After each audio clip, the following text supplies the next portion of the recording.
Assalamualaikum warahmatullahi wabarakatuh. Selamat berjumpa dengan tutorial urip.info. Kita lanjutkan pembahasan penyetaraan reaksi redoks dengan menggunakan metode perubahan bilangan oksidasi. Ini melengkapi penyetaraan reaksi redoks dengan menggunakan metode ion elektron dengan persamaan reaksi yang sama. Jadi ini kita gunakan metode PBO atau perubahan bilangan oksidasi. Untuk menentukan perubahan bilangan oksidasi, tentu kita harus paham dulu cara menentukan bilangan oksidasi setiap atom atau unsur dalam suatu persamaan reaksi redoks. Bila ingin tahu cara simpel menghitung bilangan oksidasi, silakan akses tautan s.id/bilogs-mudah. Untuk persamaan reaksi yang ada ini, OCN- direaksikan dengan OCl- menghasilkan CO3 2-, N2 dan Cl-. Ini kita bisa tentukan bilangan oksidasinya bila spesi yang ada itu cukup sederhana. Seperti Cl-, ion, maka bilangan oksidasinya sama dengan muatannya yaitu -1. Kalau N2 berarti N berikatan dengan N, maka bilangan oksidasinya 0. Kemudian kalau CO3 2-, cara menghitungnya adalah dari O lebih dahulu. O bilangan oksidasinya -2 untuk satuan. Kalau jumlahnya 3 berarti kan -6. -6 itu minusnya diambil 2 untuk digunakan sebagai muatan, sisa -4. Lawan -4 adalah +4, itulah bilangan oksidasi C. Untuk yang di sebelah kiri ini perlu kehati-hatian di dalam menentukan bilangan oksidasinya. Misal, untuk OCl-, kita akan membandingkan keelektronegatifan O dengan Cl. Kalau kita lihat di tabel periodik unsur, oksigen itu lebih elektronegatif dibandingkan Cl. Oleh karena itu, oksigen akan bernilai -2. -2 minusnya diambil 1 untuk muatan, sisa -1 lawan -1 adalah +1. Seperti itu. Kemudian untuk OCN-, ini agak sulit menentukan bilangan oksidasinya kalau kita tidak punya data keelektronegatifan.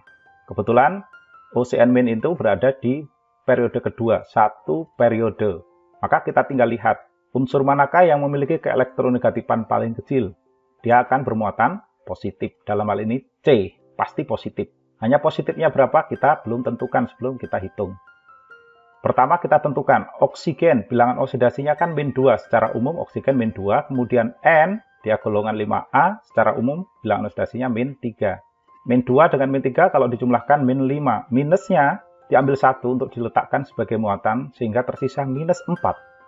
Lawan -4 adalah +4. Nah, itulah bilangan oksidasi untuk C. Seperti itu cara menentukan bilangan oksidasi kalau kita jumpai spesies yang agak unik, yang tidak terlalu umum. Selanjutnya kita cek dulu unsur manakah yang mengalami perubahan bilangan oksidasi. Di sini oksigen bilangan oksidasinya tidak mengalami perubahan ya. Kalau misalnya kita pasangkan di sini -2 dengan ini kan tidak berubah.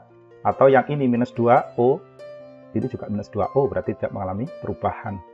Demikian pula C +4 di ruas kiri, kemudian C di ruas kanan juga +4. Berarti dia tidak mengalami perubahan bilangan oksidasi. Beralih ke N, -3. -3 ke 0, berarti mengalami kenaikan. Kemudian Cl, +1. Berubah menjadi -1, berarti mengalami penurunan. Selanjutnya kita setarakan unsur atau atom yang mengalami perubahan bilangan oksidasi. Dalam hal ini adalah N, spesies yang mengandung N ini kita akan kalikan 2 karena pasangan N di ruas sebelah kanan kan jumlahnya 2. Jadi di sini kita kalikan 2 lebih dahulu. Selanjutnya Cl. Cl di ruas kiri jumlahnya 1. 1 ya, bukan +1. +1 itu bilangan oksidasinya kalau Cl-nya 1 jumlahnya. Di kanan juga 1, berarti ini tidak perlu diubah. Kita perlu cermati lagi di sini. Kalau tadi kita ngubah C. Di sini jumlah C menjadi 2, sementara di kanan kan baru 1, maka ini juga sama, kita kalikan 2. Untuk O dan Cl, kalau O kan tidak mengalami perubahan tadi ya, dan jumlah O itu biasanya menyesuaikan di akhir, maka tidak perlu diperhatikan dulu. Selanjutnya kita bubuhkan bilangan oksidasi yang mengalami perubahan bilangan oksidasi. Misalnya tadi N-3, kalau dikalikan 2 berarti dia -6. Kita beri tanda di situ -6. Oke. Di sebelah sini -6 miliknya N. Kemudian di ruas sebelah kanan 0, tetap 0. Untuk pasangan yang mengalami perubahan bilangan oksidasi. Kemudian Cl di ruas sebelah kiri ini 1 positif, kemudian di kanan negatif 1. Kita bubuhkan begini. Selanjutnya kita beri tanda. Kalau dari minus 6 ke 0, berarti mengalami kenaikan bilangan oksidasi sebanyak 6. 6 bilangan oksidasi.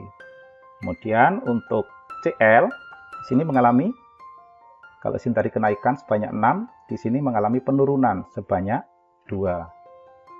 Jadi tampak di sini yang mengalami kenaikan adalah N dan mengalami penurunan adalah Cl. Dalam hal ini OCN, spesies OCN ini mengalami oksidasi, sementara OCl- ini mengalami reduksi.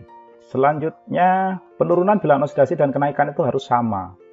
Karena belum sama, maka yang di atas ini agar sama dengan 6, kita kalikan 3. Kalau dikalikan 3, maka semua spesies yang terhubung dengan tanda panah warna merah kita kalikan 3. Sementara yang 6 ini kan harusnya kita kalikan 1, tapi tidak perlu. Karena kalau dikalikan 1 kan nilainya tetap tidak berubah. Oke, selanjutnya ini kita salin. Kemudian yang terhubung dengan tanda panah warna merah ini kita kalikan 3. Kita kalikan 3. Di sini juga kita kalikan 3. Selanjutnya kita setarakan muatan. Boleh disetarakan muatan lebih dahulu, atau disetarakan jumlah oksigen. Kalau kita cek muatannya, maka di sini ada minus 3 dan minus 2. Total minus 5. Kemudian yang di sebelah kanan ini, kalau kita cek, ini minus 4 dan minus 3. Artinya yang lebih negatif di posisi sebelah kanan. Kalau reaksinya berlangsung dalam suasana asam, maka yang di sini perlu kita tambahkan H+. Sebanyak berapa? Agar muatannya di sebelah kiri dan kanan sama. Kalau di sini tadi minus 5, di sini tadi kita dapati minus 7, berarti kurang 2, sehingga sama-sama minus 5. Selanjutnya, kalau di ruas kiri tidak ada H, di ruas kanan ada H sebanyak 2, maka yang di sini kita bisa tambahkan molekul air. 1 molekul air hanya ada 2. Jadi cukup kita tambahkan 1 molekul air untuk mengimbangi jumlah H yang ada di ruas sebelah kanan. Selanjutnya kita bisa periksa untuk oksigen, apakah sudah setara atau belum. Oksigen di ruas sebelah kiri ini ada 3 dan 2. Ini 2, ini 3, 5. Di sini tambah 1 berarti 6. Sementara di ruas kanan jumlahnya ada 6. Maka ini sudah selesai. Ini kalau reaksinya berlangsung dalam suasana asam. Seandainya ini berlangsung dalam suasana basa, maka dari suasana asam ini kita bisa lakukan penetralan untuk H+ dengan cara menambahkan OH- sejumlah H+ di kedua ruas. Jadi kalau ini suasana asam ya, kondisi suasana asam seperti ini. Kalau suasana basa kita bisa lakukan rekayasa seperti ini.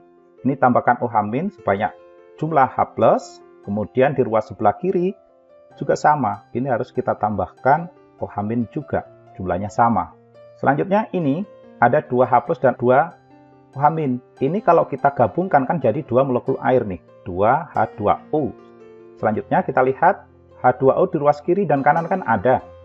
Maka yang di sebelah kiri ini kita kurangi 1 H2O sehingga habis. Yang di sebelah sini akan jadi seperti ini. Ini kalau reaksinya berlangsung dalam suasana basa. Jadi kita bisa menyelesaikan penyetaraan reaksi redoks baik suasana asam maupun basa dengan teknik seperti ini. Oke, cukup sekian. Sampai jumpa pada pembahasan penyetaraan reaksi redoks lainnya bersama urip.info. Wassalamualaikum warahmatullahi wabarakatuh.